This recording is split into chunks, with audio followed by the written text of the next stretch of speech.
This video is a time capsule. It is being made December 31st, 2014, and I have no intention to distribute it until 2016.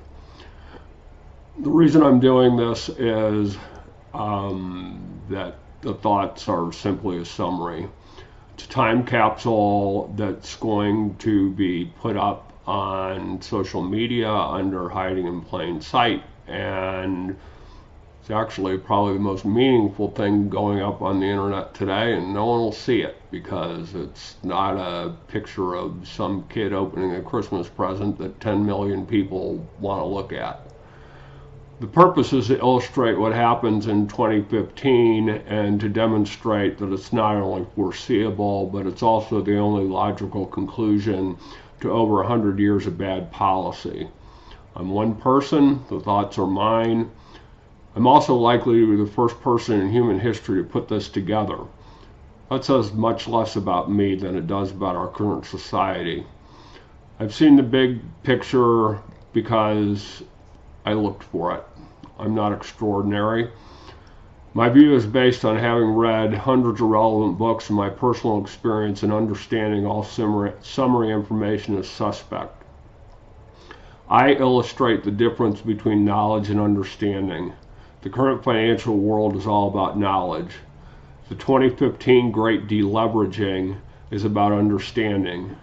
Information and knowledge without understanding leads to where we are now. Those who, quote, have any meaningful role in economic decision making, close quote, are using alchemy, not logic. Economics is academic theory run amok. It is to true knowledge what alchemy was to science. It is in particular useful to use one of the stated goals of alchemy to illustrate this. Alchemists sought to turn lead into gold. Without regard to the lack of scientific foundation, the more important lesson is the result. Presumably the goal in turning lead into gold was to attain wealth. However, gold was valuable because it was rare.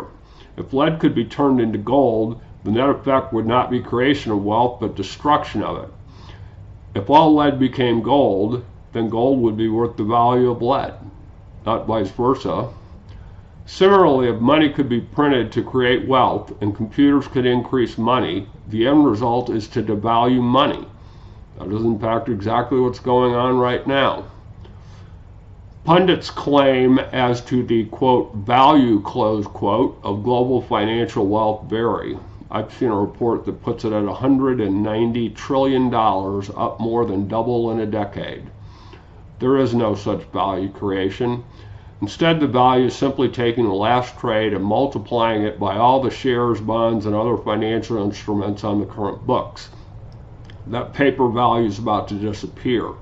It's going to evaporate because of the lack of understanding of leverage and risk. I understand both. That's why it took me about 5 minutes in 2006 to understand the entire global financial underpinning of the real estate bubble would implode. I've simply extrapolated that knowledge and applied it to the current financial system as a whole. My writings probe this in depth, and I want to switch to the good thing that happens in 2015. 2015 is going to be a red letter year because it's going to be the year in which safe harbors are found in virtual networks. The future society is dependent on leveraging knowledge without regard to geographic boundaries. I spent the end of 2014 intensively researching markets. I don't have any money. I have no ability to invest. However, I do have a large network of those who do. My efforts weren't for me, it was for my network. My communications will help that network preserve billions of dollars. How it works out for me personally remains to be seen. But presumably, by saving my network large amounts of money, they'll be more open to listening to my ideas. I've spent the last 4 years preparing for now, and it wasn't for me. It's for those in my network and for those that believe in equality of opportunity, and we'll see what happens. I'll see you in 2016.